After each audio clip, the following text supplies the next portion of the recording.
Yo, what's up guys, welcome back. Next match, Cross-Banlist Cup. Let's zoom in. The top 16 playoffs are over and, you know, decks have lost, decks have won. So let's zoom in and let's start off with the losers bracket first here on the upper part, right, of the top, or at least on the right part, right side of the tournament bracket. So let's, zoom in. First matchup, we have XX-Sabers versus Zombiesworns. Zombiesworns from back in 2009. It's going to take on this particular list, so X-Sabers from 2011. Again, I think both deck lists speaks for themselves. So which deck has the advantage? Interesting one, looks really close. But people see or prefer, that Zombiesworns have the slight advantage over X-Sabers, even though Zombiesworns from the Devianart era does, or at least it's the older deck. Well, there's only like 2 years the difference, but I can kind of agree with one of the comments I've read in, the prediction tab, community tab, is that the X-Saber deck is quite slow. And yeah, as you see, Zombiesworn is definitely, here in this case, a faster deck, but, might be a bit limited if you take a look at the extra deck, but...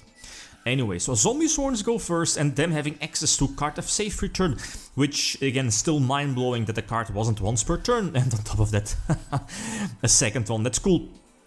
But that's a huge deal. This is probably game already. I mean, the deck now gets 2 draws every time a monster is special summoned from the graveyard, and eventually double Lumina plus Plague. I think, yeah, you can get the Parset Synchro, but I believe it's not really decked special. It attacks over defense. Plus, I believe it can switch the position of a face-up attack. Of a face-up monster on the field. I believe that's the effect. So it's decent. It's not a quick effect. The level 6, is it Tempest Magician? Yeah, Tempest Magician. I guess it's basically like Brionek, just discarding your cards, getting stuff like Mizuki or Plague or Malicious in the graveyard from your hand. So that's all cool. But this particular field, yeah, what I was about to say, due to the double card of safe return, it's just so easy to draw your... I think the deck in its main deck runs 2 traps, so that's Mirror Force and Crush Card, and both of them, kind of make sure that your established board pretty much stays undefeated or get that full protection, and basically, obviously easy after Crush Card pre-errata. So... yeah, double card of safe return, that was just too big.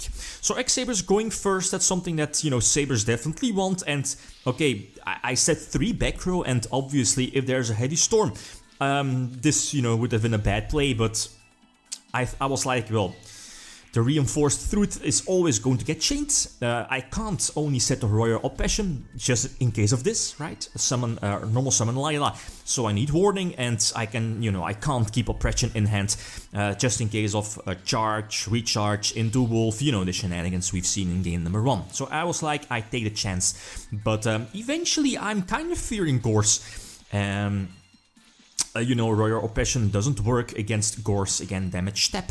So I'm like always poking with the Emmer's Blade, and then Full Hell Knight also triggers during the damage step Reborning Dark Soul. But as you know, Royal Oppression is a card that your opponent also can use.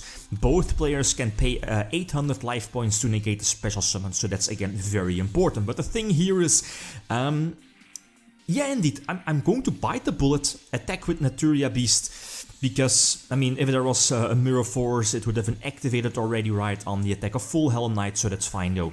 But here the, opponent's life points are low enough, so I can force out a couple of Royal Oppression negates. But eventually, I can pump out big negations, big beat sticks, and go into the battle phase and go for game. So yeah, Naturia Beast definitely came in clutch here against those multiple spells. But that's how it goes, right? The Minerva Sworn deck, Light Sworn Zombie deck, could brick, and it's heavily reliant on charge, recharge, foolish, burial, those cards. And very conveniently, all of them are spells. Okay, so game number 3. Go second, and I kept in Banisher, but here in this case, the thing is that going first with that particular Light Sworn zombie deck list, you definitely want to get as many mills as possible during the end phase, like 9 now. And the chances of you milling Necro Gardener, Malicious, Mizuki, Plague Spreader, it's just so high. So, there isn't really anything I can do. Nobleman of Crossout isn't the best. Maybe I should, well, I mean, going second, it's iffy. I mean, you know, Lightsworns could definitely set like Necro card and I Plague Spreader or whatever, so there weren't, I guess, also no other cards I could side deck in over Crossout. So Stardust, that's decent. Then again, I mean, okay, you're kinda investing a lot of resources into your field. Could be quite risky, since again, you know, you don't, it's main phase 2, so that's quite of a risky play. But here I do opt to keep Book of Moon, just in case. Plus I, for now, have the stronger beatstick on the field, which is Gotham's, right? And again, Book of Moon is there, because, I mean, to interrupt the potential synchro play. But, okay, yeah, I overlooked the par set effect. Oh, overlooked. Again, it didn't matter. Again, switching a monster on the field to, well, here in this case, to defense position. So game number 4, go first, and this is definitely a good hand. Veiler is there to prevent, I guess, maybe the level 6 zombie monster from potentially destroying my Emmer's Blade and thus negating its effect. But finally drawing some Emmer's Blade, that definitely helps. Again, Gore's in the back of my mind, so at least I need to play it cautiously. So Boggart Knight giving me the extra summon, I pump out Naturia Beast, and I was like, okay, let's go for it. If there is Gores, okay, that's fine. I still have Veiler to prevent the shenanigans, plus Gothams, right, to get stuff back from the graveyard, plus more searches. So again, Gores could still be there. I was like, let's, oh yeah, well here in this case it doesn't matter. I should be going for a game, try to go for a game, but yeah, obviously Gores is indeed going to get dropped. Flip over Gothams, and my option, I think my only option here is to go for Scrap Dragon and sacrifice the Boggart Knight on my side of the field, right? And here in this case, not that strong of a field, but again, it does block any potential spell like Foolish, Burial, Charge, Recharge, Monster Reborn, right? All of those powerful spells to get those big beatsticks on the field. That's why Naturia Beast is there. And if there's like a Zombie Master or Lumina Summon, Veiler will prevent the extra big beatstick on the field, right? So it all works out fine. So okay, game number 5. It's going, you know, well back and forth. Really close match. Going second, this doesn't really seem too strong, but then again, Revived King Hades, you know, part of Zombies, again, not that strong of an opening ante either. But I was like, oh, of course, the 6th card. So I was like, okay, let's just set the Mirror Force. If your opponent is, you know, running into it, I'll get those nice pluses and start to establish my board, depending on my next draw. But then again, my hand isn't that great. Potential Barkion, maybe? No, that's not true, because Boggart Knight can only be used for X-Sabers, right? So again, my hand is quite weak, if it wasn't for Gores. Obviously, Synchros or Minerva Sworn wants to go for a game. So Hades, Stardust, and now, yeah, Gores should indeed be dropped, because now, yeah, I get the token. And the token could be crucial for next turn, getting rid of the Stardust and, you know, both Torrential Tribute is there. Dark Soul is actually a good top deck. So Suicide Crash into the Stardust and set the Pashul. You know how Pashul works? Basically a Spirit Reaper prevents, well, it cannot be destroyed by battle, right? Then again, I believe it's during every of your opponent's standby phase, I will get 1000 damage. I believe it's something like that.